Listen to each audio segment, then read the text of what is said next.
Good afternoon, and welcome to the Washington Medical Commission webinar series. Today, we are looking at the 5 ways to save time when applying for your Washington State MD or PA license.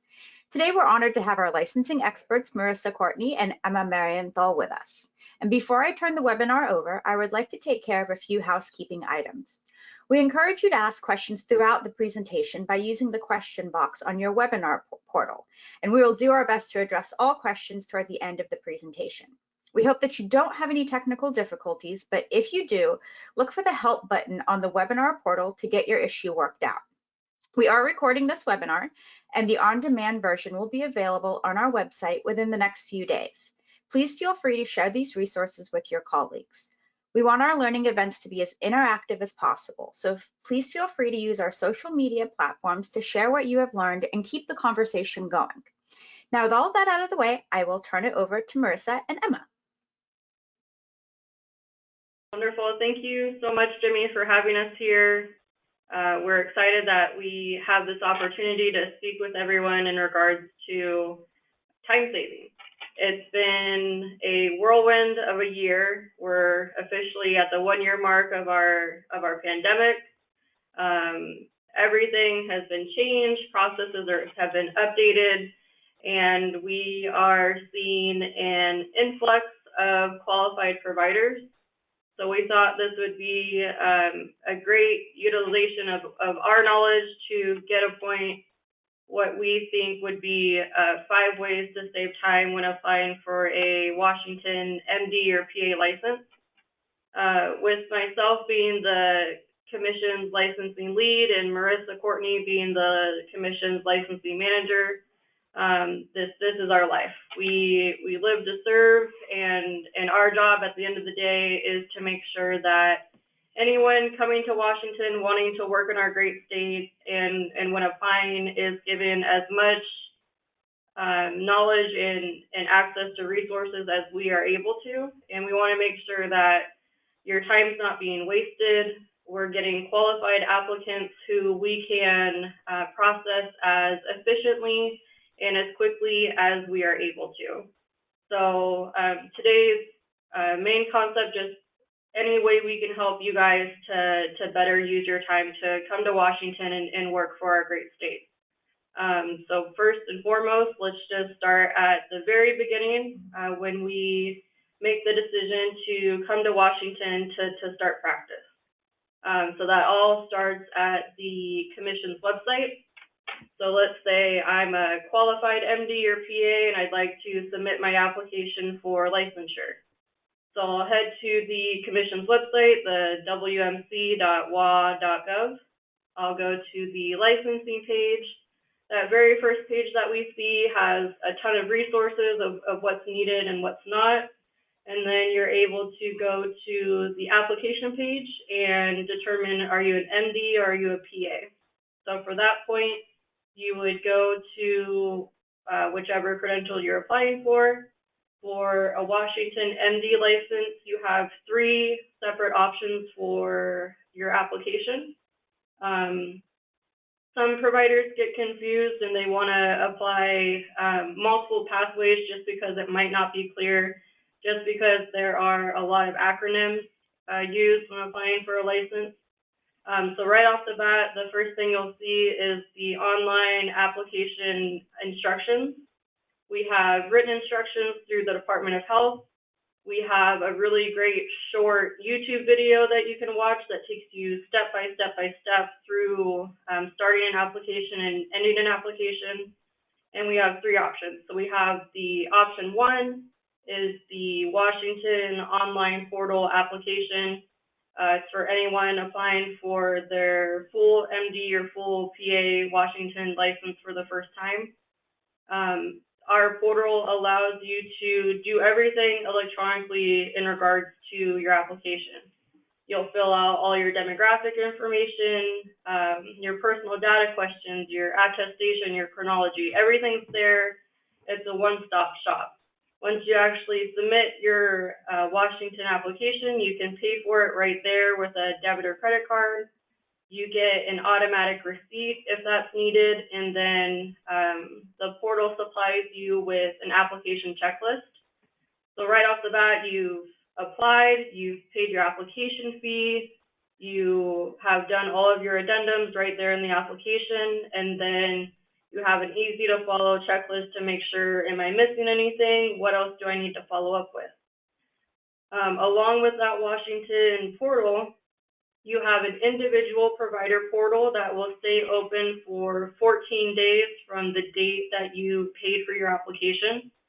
So with that portal, you are able to upload any supplemental documentation that's needed for your application. Once that 14-day timeline has passed, that portal will close to you, so you will not be able to upload any more documentation. Some people get confused and think that after that 14-day time period, their application is gone and they have to reapply. Not the case at all, just that individual portal is closed to you, and everything else from here would either need to be mailed in or all correspondence would be through email, basically.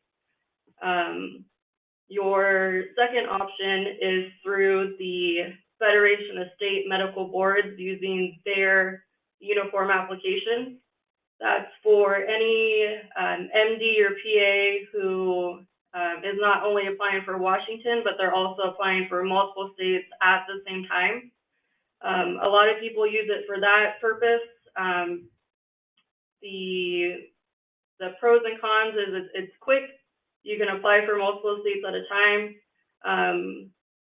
Sometimes people get confused because they assume that they have to apply with both Washington and using the FSMB uniform application.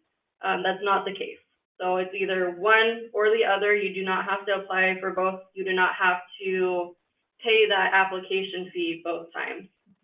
With the uniform application, it's through the FSMB, so you'll use their portal to apply. It'll get uploaded and we will receive your application, but then after that, you would have to fill out a separate set of Washington State application addendums, and you would have to separately mail those to the commission. So with the uniform application, it's all done electronically, but you would still have to follow up and put those addendums through the mail. The other thing that people get caught up on is just because they're through the same medical board, the Federation, the FSMB supplies you with your uniform application. A separate part of the licensing process, it's not a requirement, but a lot of people use the FCBS profile because it compiles their medical school education transcripts, it compiles their board scores, and it compiles their post-grad training verification. But that is not an application. It's just the credentialing and verification service compiling those documents for you. So just make sure if you are choosing option 2 for the uniform application, you don't only submit the FCBS profile thinking that's your application, because they're two separate things. So they're very handy to use hand in hand. It's not a requirement for the commission, but it does save you time if you go down that route. But just make sure that you are ultimately either using option 1, option 2 to submit your application. The third option that is accessible on our website is the IMLC compact license. Once you click on that link, it directs you right to the IMLC.org website, and all of your applying will be through that compact. Because you're going through that compact, you're not going through Washington. So anytime you use them, you're applying through them and you are renewing your license through them. So those are the different options. There's not an option that's better than the other. It's just what's preferred by the provider at the time they're applying. And then a couple other handy things for when you're applying for a Washington State license. If you're an MD, one of the licensing requirements is that you have an active AMA profile that is accessible by the commission. A lot of people that may hold up their application because they've gone through the whole process and they've submitted all their supplemental documentation, but when we go to download their profile, it's not created, so then they have to take extra time to go in and create that. So just make sure at the start of your applying for a license, if you're an MD, that you have that accessible to the commission. And then for physician assistants, it's not a requirement that when you apply, you're NCCPA certified, but it is a requirement to issue a license. So just make sure that you're following up with that. You're alerting the commission if you're brand new and that you're eventually will take that NCCPA. Like I said, it's not a requirement at the time you apply, but it is a requirement for actually issuing you that license. And then one other thing, just thinking about it, for chronology, our requirements have been updated, and just make sure that you're not leaving any gaps, because that is something that will follow up with you later, and that just might delay you further down the road. So the most filled out chronology you can give us from the time you graduated medical school to when you're applying will definitely help you along in the process and just make sure everything falls into place at the same time. Thank you, Emma. Thank you. Thank you all for coming. We are very excited about presenting this information to you. Just to kind of piggyback on Emma's the information she provided about the online application or the uniform application. She talked about going onto our website, and there are a lot of resources and references that you can utilize. With each application, they usually prompt you to either a checklist with the the online application. It will actually tell you before you move forward what has been selected based off the information that you provided in the application of what you need to follow up on. Or if you're utilizing the uniform application, we have an actual packet that you will be able to click on once you complete your uniform application and submit it to the Washington State to utilize. But I really want to show you something that we just recently updated, which was our website. We have utilized our resources and requirements.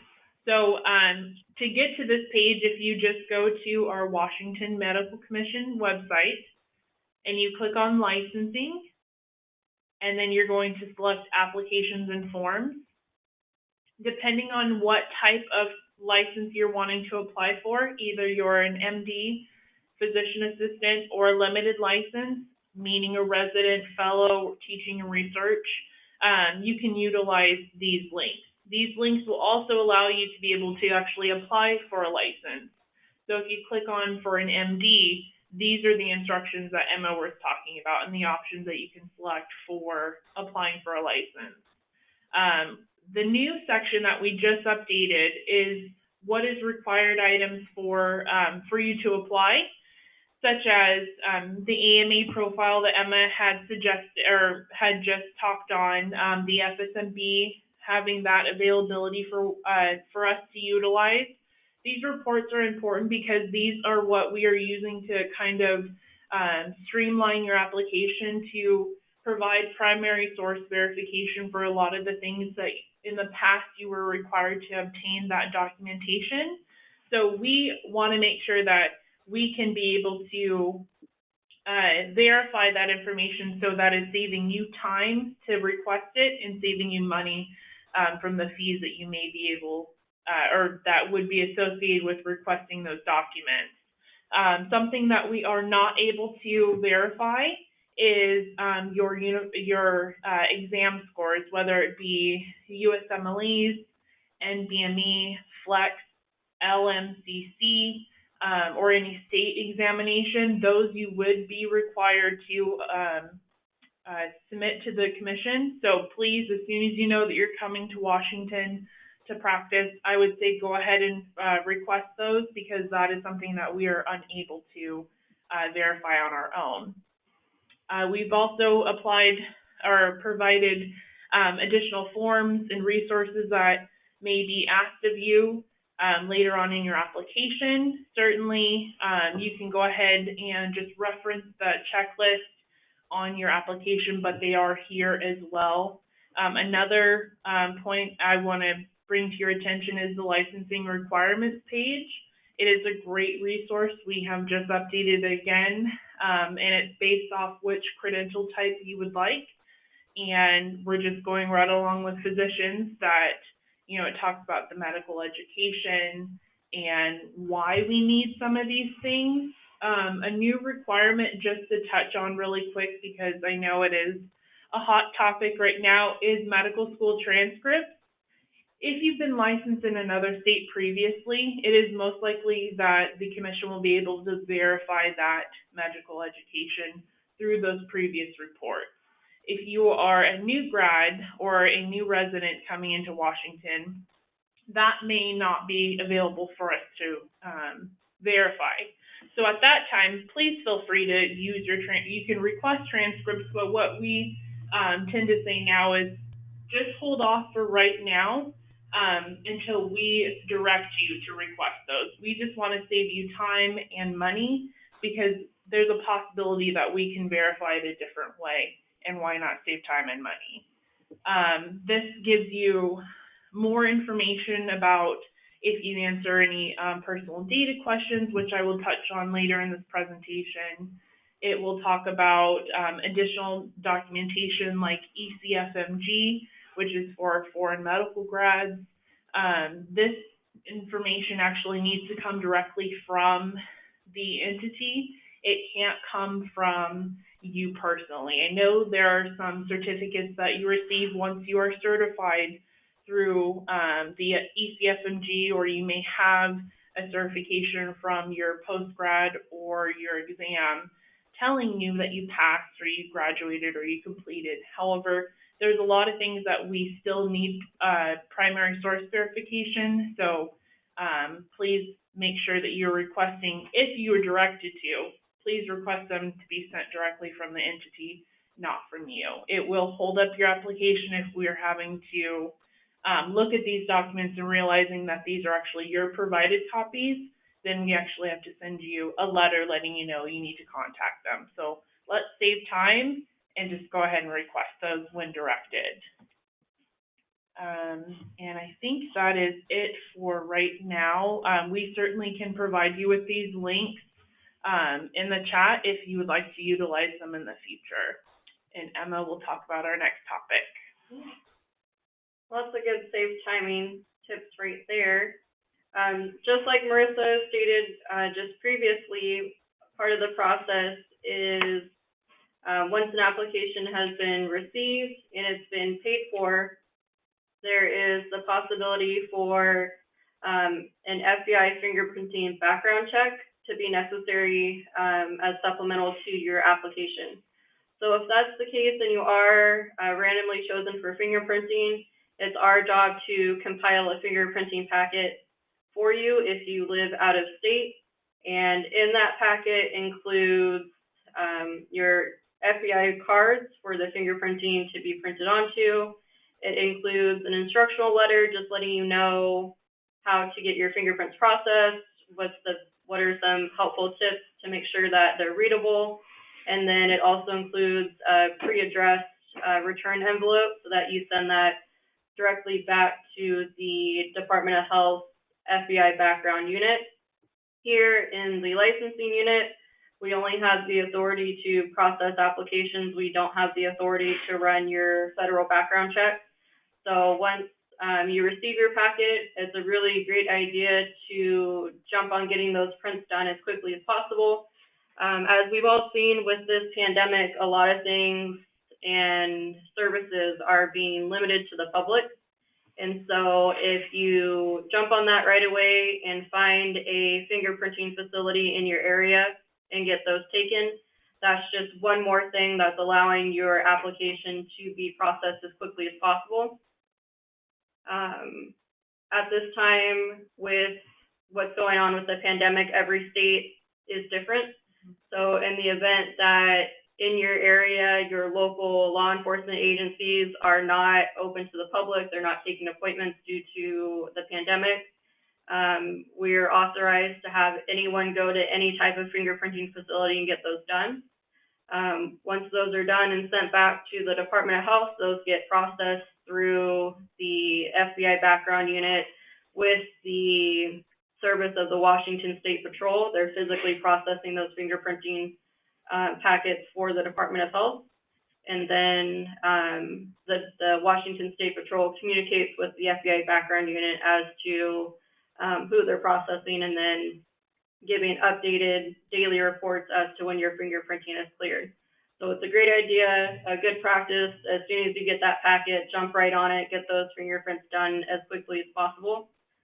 If you are an applicant who is located in the state of Washington, we've been given authorization to allow for electronic live scan fingerprinting. So you might be either with the physical fingerprinting packet, or you might be going through the electronic fingerprinting. We at the commission will notify you which avenue you've been authorized to go through. So we'll let you know that at the time we're processing your application. So we try to get those out to applicants as quickly as possible, just because we don't want to hold anyone up if that's the only thing that's pending. Perfect. And for the fourth tip, we wanted to touch on if you had any personal data questions that had a positive answer. This automatically categorizes you as a non-routine application just because there are additional documentation that would need to be submitted with your application that may not be considered routine. If you have any malpractice or any background, a criminal background or anything, you would answer yes to your personal data question and provide documentation. The documentation that the commission is looking for is two parts. There's one where we actually would like a brief explanation as to why you answered yes to that question, and provide us a explanation of what the incident was. So if it was malpractice, you would kind of give us an idea of from start to finish what happened with this case. If it was a criminal background, you would provide us information on the incident that happened and all the way up to the decision that was made with the court. And then to piggyback on that, the second part of that is you would actually provide documentation. So if there was a malpractice and there was either a settlement or a dismissal, we need information on that. Our commission actually reviews it. Either it would be myself, the licensing manager, or a medical consultant. These are actually reviewed on a higher basis or a personal basis, and we need that information to understand what happened. So please provide us with as much information up front, so we're not having to ask you for more. If you have any court documents or anything that needs to be official, we need that to come directly from the courts directly, or for some reason there are some states that require you to be in person and obtain those court records. It happens, and you may need a family member or someone else to pick those up for you. As long as it's in a sealed envelope and it comes from whoever, we can receive those. We just want to make sure that we're just getting the most correct information without it possibly being altered. It's just very important to provide it up front. It's not always going to hinder your application. We prefer just the honesty, just right up front, so we are not having to search your application or contact you and slow down your application when we know you have patients to see. Absolutely, and going off of that, one of the biggest parts of what we do here is communicating directly with applicants. What hinders us from being able to stay in constant communication is if we don't have valid and up-to-date contact information. A lot of times what we'll see is if we have a new graduate or someone who gives us out-of-date information. If I have someone using a university address and that university email address expires 6 months after they've graduated, I'm now talking to someone who's not receiving my information on the other line. And that just hinders us from staying in that constant communication and allowing us to give you the most up-to-date information as possible. So we really want to make sure that we have a valid email address when you are listing that information on your page 1 of your application.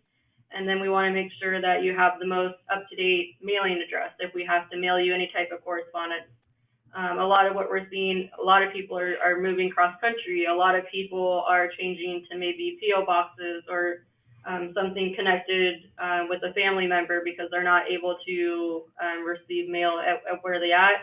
If we don't have an active email address or if we don't have an up-to-date mailing address, that mail will get returned to our commission, and that just delays what we're trying to get to you, another week or two.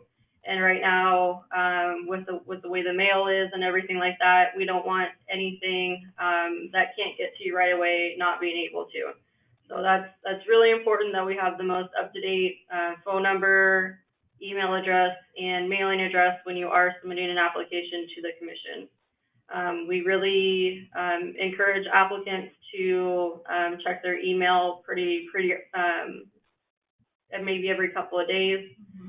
In regards to the way we process an application is we receive your application, we receive your application fee, it gets processed into our system, and then we do a formal review of your application. We match up any supplemental documentation that's come in your name, either through our email or our mail or any other avenue that we would receive documentation. We match everything up into your application. We do that formal review, and then we send out via email if there's any type of deficiency with your application.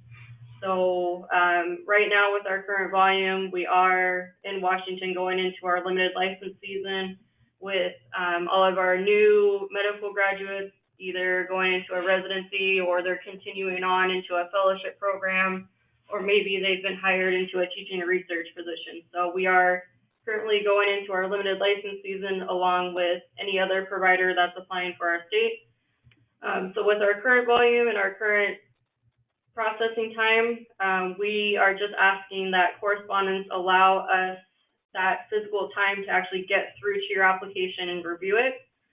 We're going through those as quickly and accurately as we are able to. And we just ask for a communication courtesy. We would say at least give us 5 full weeks to actually get to that formal review of your application. More than likely, if you contact us at the 1 or 2 week mark, we really won't have any type of update for you. We won't have any type of update to you prior to that formal review stage. With our Washington portals, you are able to pull yourself up on the online provider credential search, which is the first and last name. It'll provide you with your license number and everything like that, but it'll show a status as pending until your license has actually been turned active and issued physically to you. So that's one place to check. It won't show you step-by-step where you're at in the process. It won't show you what documents you've sent in or what you haven't sent in, but it'll at least show anyone who's wondering, maybe an employer or a company, that you're at least pending in the Washington system. And then usually around that 5 week mark is when we're able to formally review your file and let you know via email of any deficiencies. More than likely, we'll just be going back and forth week by week as to anything that's still outstanding. Like we mentioned earlier, we'll accept documentation through email or mail. A lot of places you can't get to them maybe due to the pandemic, or they're not allowing in-person correspondence. So email is always a great avenue. On our Contact Us page on the Commission website, that has all of our mailing addresses. It has an inquiry form if you have any inquiries about your application, so that gets directly to us. Just with any state agency, the more time we're responding to applicants is taking us away from processing time. So if you're early on in the process, we just ask for your patience in allowing us to get through to your application, and we'll do on our end as best as possible to make sure that we're staying in constant contact with you so you're not left in the dark in regards to where you're at in the process. Like we touched on earlier, a lot of what we're seeing that's taking the most time currently is your fingerprinting. Again, so if you are chosen for fingerprinting, that's always a good idea to get that done out of the way first, so that you know when you mail that back in, that's off of your plate, and then it's left to the State Patrol to get those processed for you. So that is our fifth and final tip. Hopefully both Marissa and I have given you enough instruction and enough resource through the Commission's website to where you can make the best decision on how you want to apply for you and your situation. Every applicant is different, and we're very excited with the future of healthcare and how it's progressing, even through a pandemic. So we're very excited when we get an influx of applications, because we know that the patient care here in Washington is important, and we're getting quality providers into facilities, into hospitals, clinics, administering vaccines, and we would just want to make sure that we don't hinder that process for all of you, and to make it as quick and a cordial, positive experience that you have with our commission. And hopefully we get to talk to you guys, and hopefully you have questions for us, because we're here for you. Exactly. Yeah.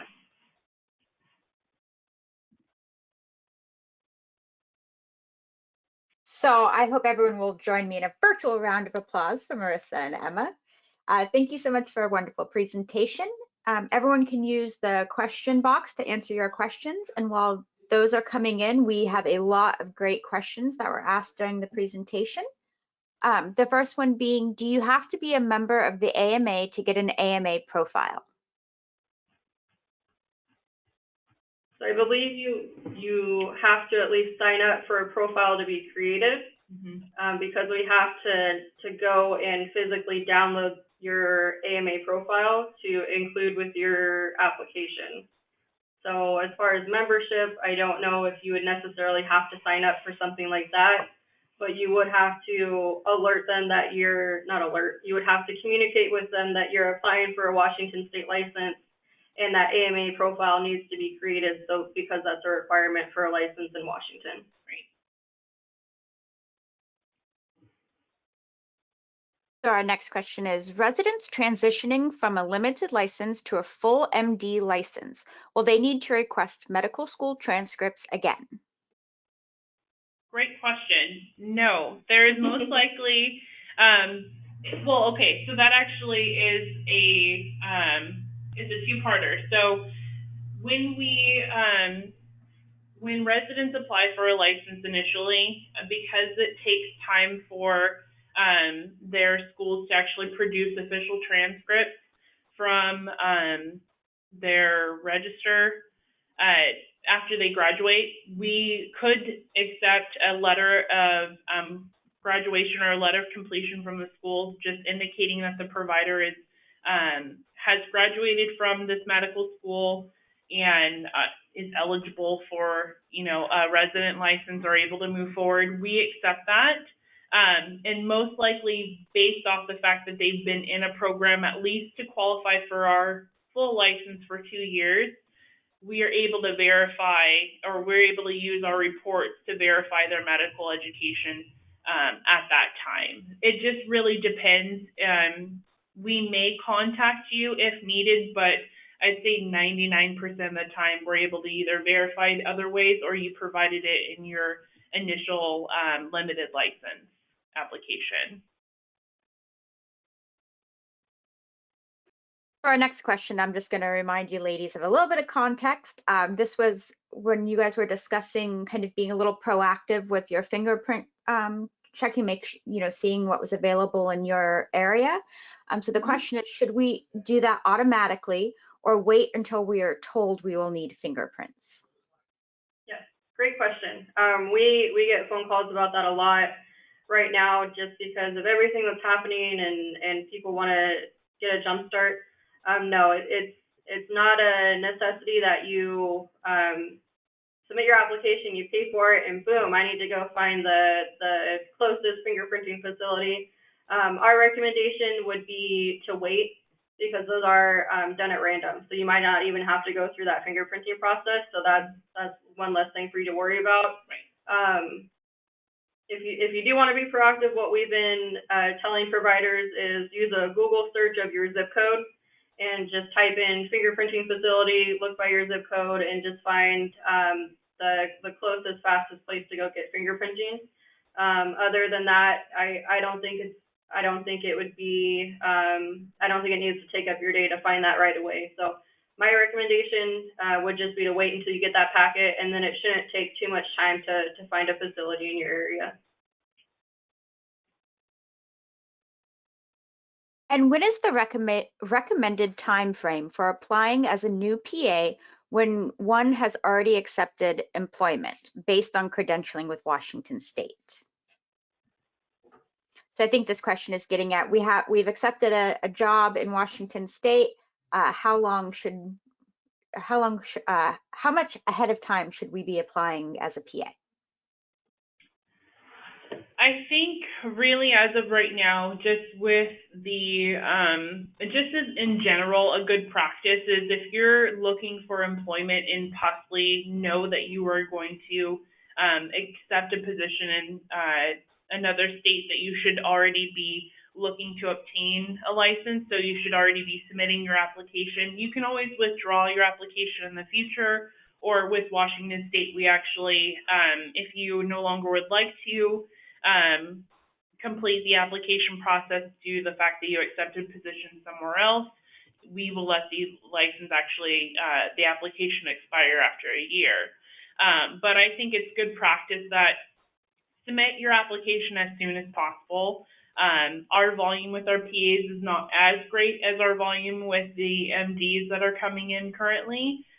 So the time frame is a little bit quicker. We are able to verify things again if you're being proactive and have your NCCPA certification up to date. If you provide us with all the additional documents that are provided to you in your checklist, that will help expedite things for you. But just as a good practice, if you are looking for Washington to be a possible employer, or you're looking for employment in our state, just go ahead and submit applications to us just based off the volume and maybe a expected or unexpected delay due to fingerprints with the pandemic.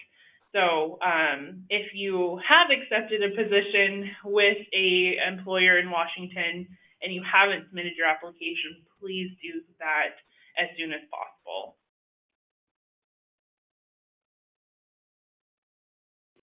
And for reappointments, how can we, in credentialing, verify the state PA plan? As of right now, we have an online portal that would allow you or any provider, PA or MD who's supervising the PA, to submit a delegation agreement. We do have that delegation agreement is instantly approved once submitted. So if you have any indication that maybe one was not submitted or you were unsure, you certainly can just go ahead and submit a new delegation agreement through that portal at any time.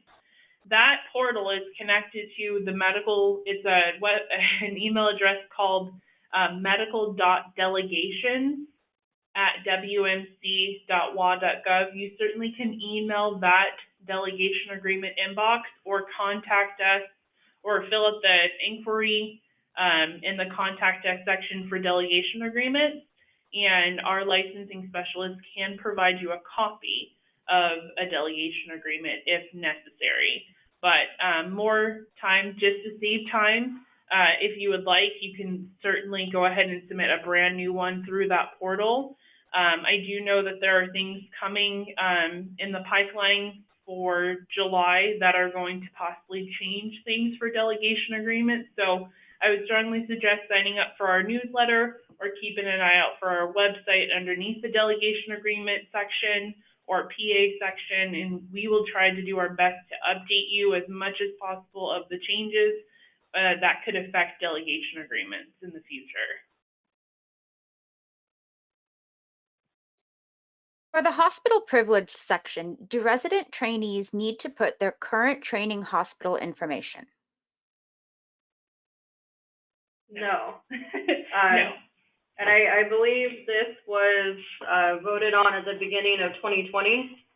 That section of the application that they'll see at the time they're applying right now, that part of their medical experience is no longer a requirement of the commission.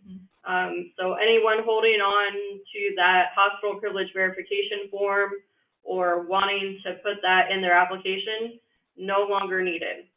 You'll continue to write down your experience so that you fill out your chronology, but as far as contacting a hospital to verify their stature there, that's no longer a requirement of the commission, so that's not something you would have to worry about at this time.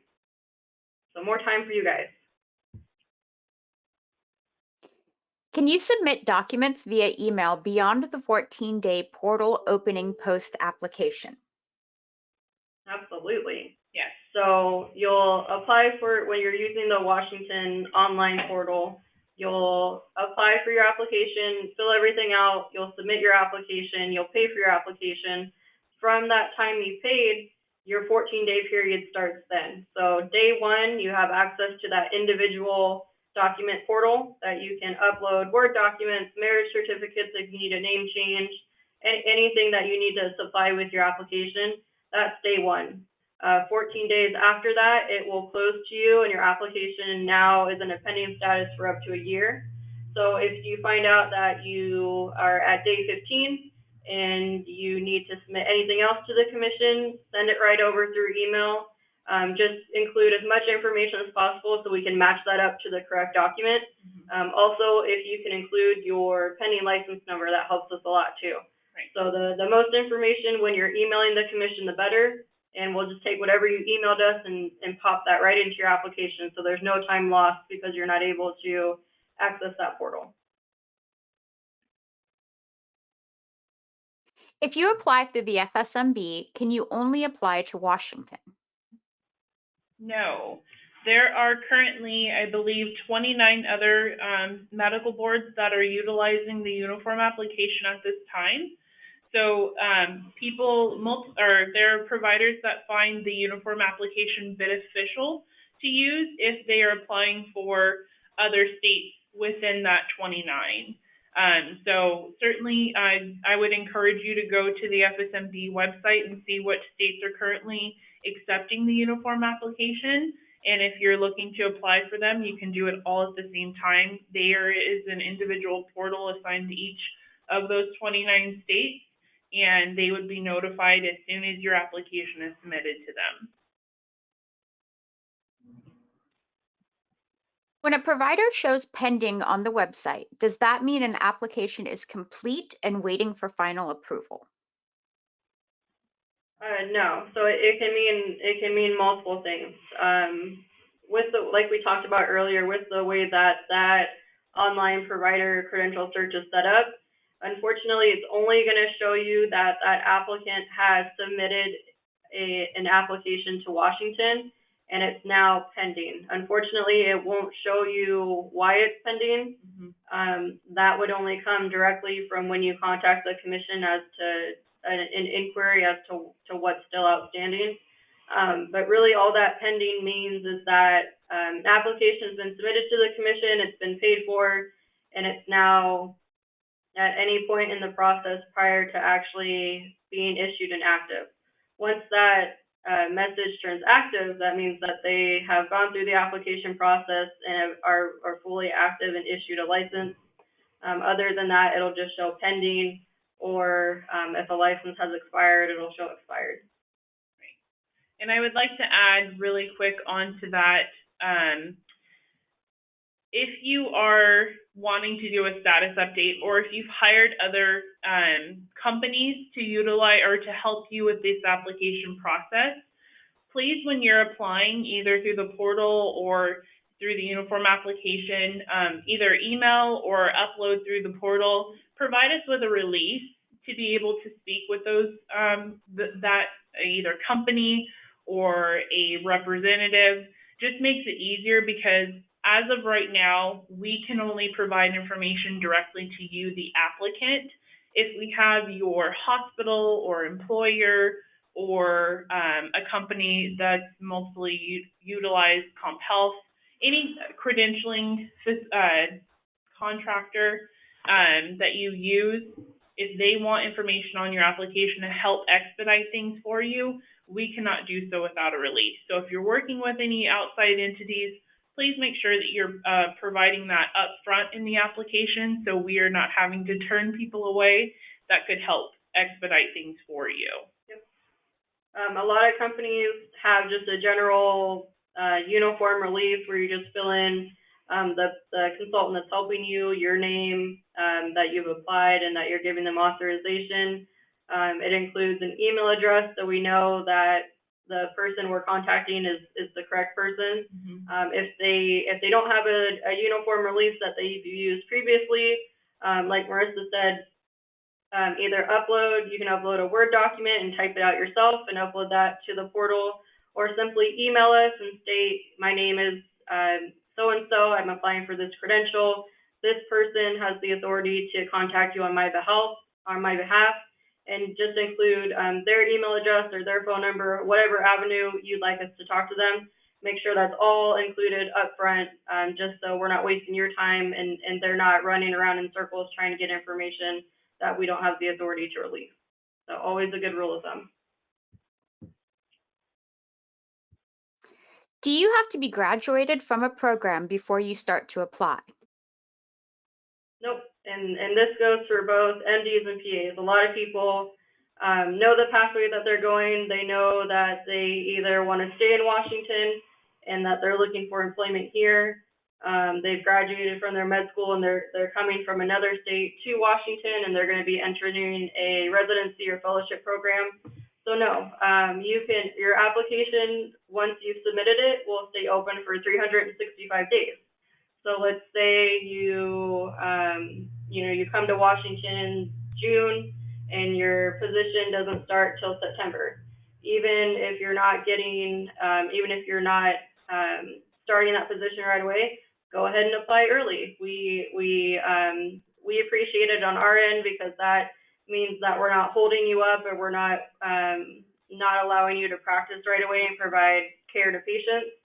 So the most time that you can give us, like I said, everything stays open for a full year. Mm-hmm. So even if you are a new PA graduate and you haven't taken your NCCPA testing yet, go ahead and apply. Your application will stay pending, and then once you pass your NCCPA, you'll notify the commission, and we'll continue on with the process until you're actively issued a license. So no, go ahead and apply early. That's awesome. That gives us time. That gives you time to breathe, and we're not holding you up in the process. Perfect.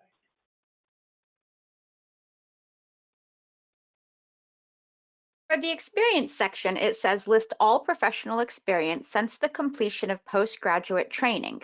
I just heard you explain that for graduate residents, we should list our training experience under the experience section. Just wanted to verify. Yeah, so in the application that you'll be looking at, it has the page 1 of your demographic information. Page 2 will go into your personal data questions. It'll continue on for the section of your medical school education. Right after that, if you have it to list, you'll list your postgraduate training. Directly after that, the application opens to experience. So you'll list in chronological order when you graduated medical school, you'll go right into your postgraduate training. And then that section right below is when you start entering your experience directly after that postgrad training to the current time when you're actually applying for a license in Washington. So that's how it'll work in the application, and that's how you'll fill it out. Basically, everything stays in chronological order that way. Right.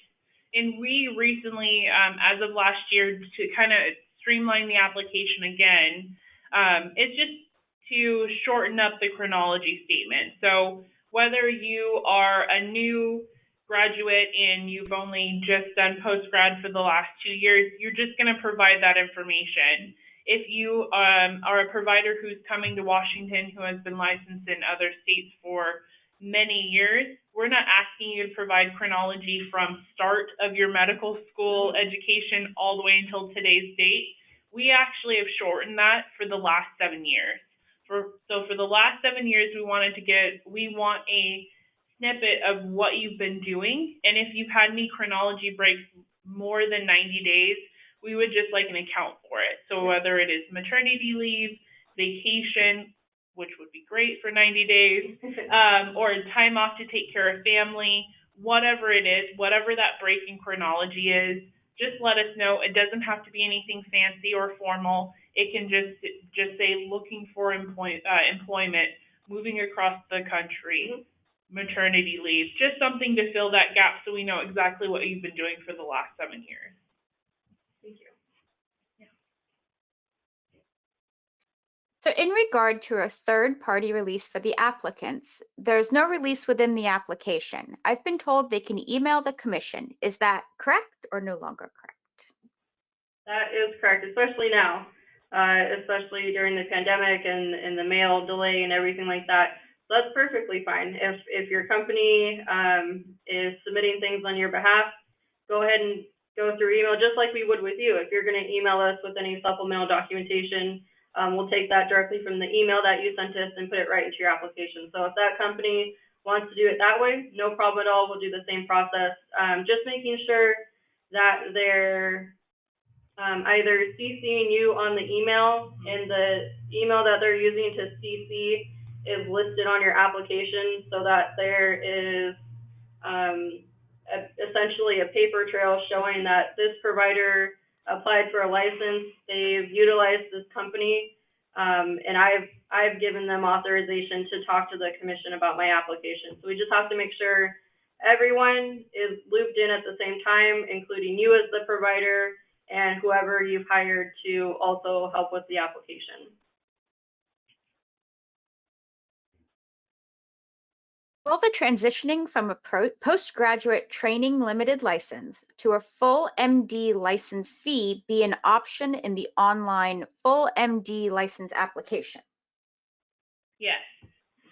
There is actually a question in our application that will ask you, do you currently hold a limited license? And if you do, then you would select yes, and it will prompt you to complete some information that's solely for your section. So you may not fill out something that would be for a provider who's coming from another state. It is a shorter process because we do have a lot of your documentation here from when you applied for a limited. This only applies if you have a current limited license in Washington. It doesn't apply if you have a limited license in another state.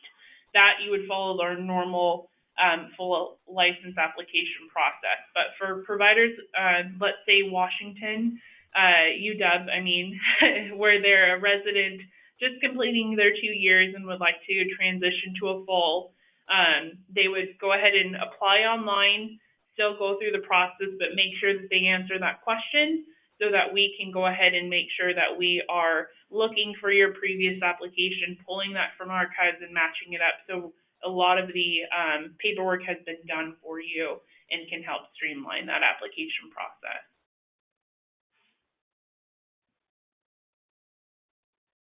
You might not know the answer to this, but it's a fun question, so we're going to ask it. Why is fingerprinting a random pick? That is a really great question. I don't know. I think it was just something when we initially did a contract with the FBI, that it would just be a random selection because we wanted to make sure that we were being fair and not targeting certain people. I think just be unbiased, I'm sorry. And that is I don't fully know the answer to that. I just know that it is chosen at random, and we do typically see a pattern, but it's every day it's different.